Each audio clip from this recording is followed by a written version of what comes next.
आज की सच्ची घटना में आप सभी का स्वागत है। और आज की जो घटना है बहुत ही दिल दहलाने वाली घटना है। जब एक पुत्र की लाश लेकर के पिता शमशान घाट तक पहुंचता है, शमशान घाट में जो होता है वो बहुत ही दिल दहलाने वाली घटना थी। वहाँ देख कर के जो इतने लोग थे वो हक्के भक्के रह गए, दंग रह गए, लोगों के अंदर दहशत मच गई, डर छा गया। ये बहुत ही मार्मिक घटना है और बहुत भी दिल दहलाने वाली घटना है। और आखिरकार इस घटना में क्या होता है हम आप लोगों को पूरा विस्तार से इस वीडियो के माध्यम से आप लोगों को जानकारी देने वाले हैं। इससे ये संदेश मिलेगा जिस प्रकार से इस घटना को एक जादू टोना से जोड़ा जाता है, आखिरकार इससे लोगों के अंदर जागरूकता आएगी और आखिरकार लोगों को ये भी पता चलेगा कि भय से क्या हो सकता है। तो इसलिए हम आप लोगों के बीच में ये सच्ची घटना लेकर के आए हैं। होता यूँ है कि वो दो परिवार होते हैं, वो बाहर खाने कमाने के लिए जाते हैं। खाने कमाने के लिए जाते हैं, वहाँ पर जो बच्चे होते हैं उनके वो मिलते जुलते हैं, खेलते हैं, उठते हैं, बैठते हैं, लगातार ऐसे चलता रहता है। तो लगभग जो लड़का होता है वो 18-19 साल का होता है और जो लड़की होती है वो 17 साढ़े 17 वर्ष की होती है। और लगभग दोनों को प्यार हो जाता है, एक दूसरे एक साथ रहने की कस्में खाते हैं और वो शादी कर लेते हैं। शादी करने के बाद वो वहाँ से उस जगह से जहाँ वो बाहर काम करने गए थे उनके परिवार वाले वो वहाँ से भाग जाते हैं। भागने के बाद लगातार जो बेटी का पिता होता है वो अपनी नाबालिग बेटी को ढूंढता है, नहीं मिलती है। जब नहीं मिलती है तो वो अपने नज़दीकी थाने में जा कर के वो गुमशुदगी की रिपोर्ट लिखाते हैं। जब रिपोर्ट लिखने के बाद आखिरकार कहीं उसके माता पिता को, लड़की के माता पिता को लड़की का पता नहीं चलता है। आखिरकार ये पता चल जाता है कि ये लड़का भी यहाँ से गायब है। तो कहीं ना कहीं लड़की शक बनना उस लाजमी थी और उसके खिलाफ़ मामला दर्ज कर लिया जाता है पुलिस के द्वारा, क्योंकि एक ही समाज के लोगों का मामला था और लोगों को कहीं ना कहीं लगता है कि आपस में ये मामला सुलझ जाए तो बेहतर रहेगा। लेकिन ये कानूनी तौर तरीके से गलत था, कहीं ना कहीं इस पर एक्शन लेना चाहिए था और जो भी कानूनी प्रक्रिया थी वो करना चाहिए था। लड़की का पिता बाहर से आ जाता है, बाहर से आने के बाद वो लगातार अपनी बेटी का पता है वो निकालता रहता है। जब उसको एक दिन पता चलता है, उसके पास फ़ोन आ जाता है उसी लड़की का कि पापा हम आ गए हैं, फलानी जगह है। जब वो जगह का नाम बता देते हैं तो कहीं ना कहीं उनको उम्मीद जागती है कि अब हमारी बेटी हमारे साथ आ जाएगी और वो लगातार उस लड़के के पास से लाने का प्रयास करते हैं। वो नज़दीकी थाना जाते हैं, उनसे हेल्प मांगते हैं, लेकिन जो लड़की की एफआईआर थी वो बाहर के थाने में थी। जो नज़दीकी पुलिस थाना की पुलिस थी वो झिझकती है और कहीं ना कहीं वो कह देती है कि आप देखिए अपने हिसाब से इस केस को संभालिए। आखिरकार माता पिता दोनों जाते हैं और उस लड़की को अपने घर लेकर के आ जाते हैं। दोस्तों यहाँ से एक नई कहानी की शुरुआत होती है जो जादू टोना वाली बात आती है, क्योंकि जब लड़की का पिता वहाँ पर जाता है तो कहीं ना कहीं लोगों के बीच में बोलता है और उनको भी धमकी देता है कि हम अपने आप को अपने हिसाब से देख लेंगे। यानी कहीं ना कहीं यहाँ से एक जादू स्टार्ट हो जाती है, जादू टोना स्टार्ट हो जाता है, क्योंकि ये सारा का सारा भय का खेल होता है जो जादू टोना का होता है।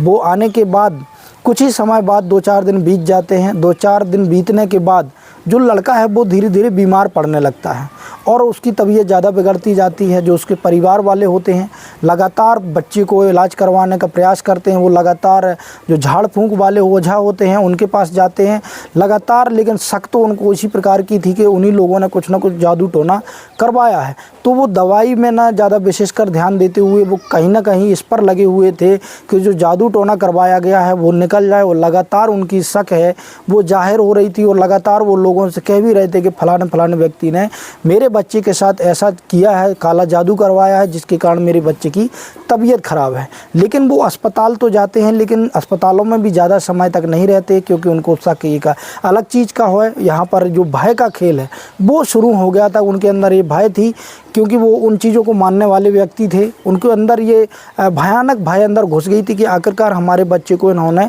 काला जादू करवाया है, जादू टोना करवाया है। दोस्तों समय बीतता जाता है, लगभग उनके द्वारा प्रयास किया जाता है कि जो लड़की वाला है उनसे बातचीत की जाए, उनसे सामंजस्य बनाया जाए और जो ये काला जादू है उस चीज़ से छुटकारा पाया जाए। लेकिन जब वो प्रयास करते हैं तो वो सामने वाला व्यक्ति कह देता है कि मैंने ऐसा कुछ नहीं करवाया है और यदि ऐसा करवाया है तो आप लोग अपने झाड़ फूंक वाले ओझाओं से आप दिखवा लीजिए। लगातार प्रयास करने के बावजूद भी वो लड़का है जो ठीक नहीं होता है, 4 महीने लगभग बीमार रहता है। 4 महीना बीमार होने के बाद उसकी एक दिन शाम को डेथ हो जाती है। जब शाम को डेथ हो जाती है तो सभी रिश्तेदारों को सूचित किया जाता है, सभी लोग जाते हैं। पर सबसे बड़ा जो एंगल आता है वो ये आता है कि यहाँ पर जो लड़की के पिता हैं और माँ हैं वो दोनों जाते हैं उस लाश को खासकर आग दिलवाने के लिए वहाँ पर जाते हैं दूसरे दिन, जिस दिन आग लगानी थी। और काफ़ी ज़्यादा रिश्तेदार जुड़े हुए होते हैं, क्योंकि ऐसे मामलों में लोग ज़्यादा जुड़ते हैं। कहीं ना कहीं उसकी जो लकड़ी है वो डूब जाती है, वहाँ पर अर्थी भी लगा दी जाती है। लेकिन जब अंतिम बार में पिता लकड़ी लेकर के जाता है, आखिरकार उसके सीने में जो दर्द उठता है और लगातार वो चिल्लाता है कि मुझे बचा लो बचा लो।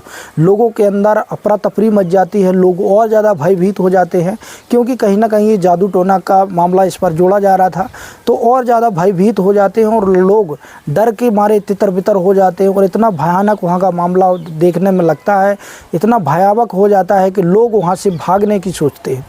जब ऐसा होता है और कुछ समय बाद वहाँ पर जो ओझा गुनी होते हैं वो आते हैं, उनके पिता को देखते हैं, झाड़ फूंक करते हैं, लेकिन उसकी लगातार तबीयत बिगड़ती जाती है पिता की।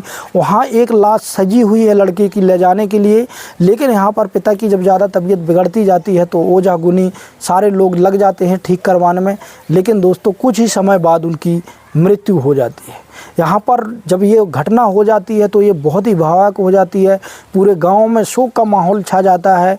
और कहीं ना कहीं जिस प्रकार से वहाँ पर बेटे की लाश थी और पिता की दोनों की लाश हो जाती, तो वैसे ही ये डर लाजमी बनता है। और जिस प्रकार से इसको जादू टोना से जोड़ा जा रहा था, यहाँ पर दोस्तों एक चीज़ मैं आप लोगों को बता देना चाहूँगा कि जो ये घटना है और जिस प्रकार से जादू टोना के से इस घटना को जोड़ा गया है, इस पर कोई ऑथेंटिक प्रमाण नहीं है, जो ना ही कानूनी तरीके से ना ही वैज्ञानिक तरीके से कि ऐसा संभव हो सकता है।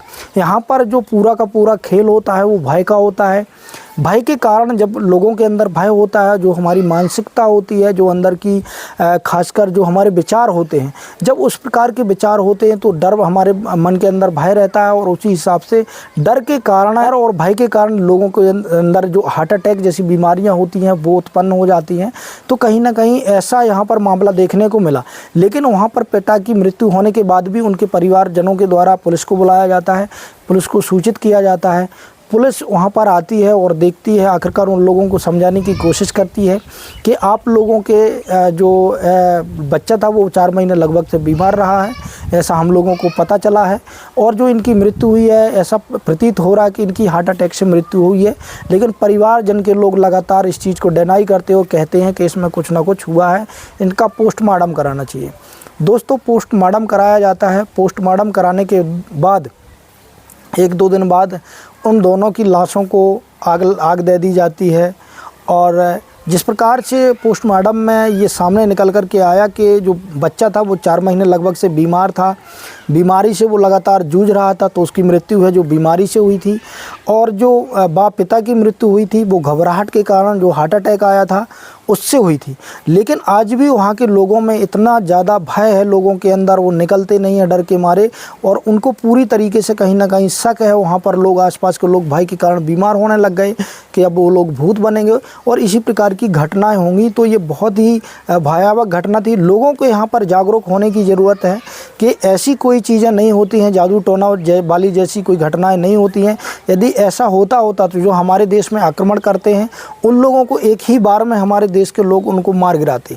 लेकिन ऐसा दोस्तों सिर्फ हमारे अंदर ही, खासकर अनपढ़ समाज के लोगों के अंदर ही ये चीज़ें ज़्यादा जागृत होती हैं। तो कहीं ना कहीं इन चीज़ों से खासकर बचना चाहिए। आप लोग अंदाज़ा लगा सकते हैं कि भय और डर के कारण एक पिता और बेटा की मृत्यु होना कितना भयावह हो सकता है।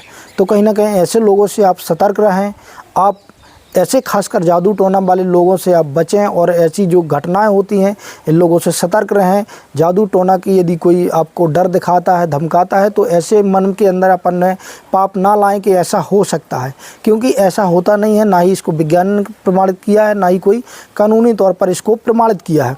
आपने देखा होगा कि खासकर जो श्याम मानव जी हैं लगातार इसके लिए मुहिम छेड़ रखे और लगातार लोगों को जागृत करते हैं कि ऐसा कोई नहीं है, ये सब वैज्ञानिक तकनीकी होती हैं जो जादू टोना लोग दिखाते हैं। और खासकर जो बाबा लोग धंधा करते हैं, कहीं ना कहीं उनका ये क्या धंधा करने का माध्यम होता है, ये वैज्ञानिक सारी तकनीकें होती हैं। पर लोगों को इन चीज़ों से जागरूक होना चाहिए कि ऐसी कोई भी चीज़ें नहीं होती हैं।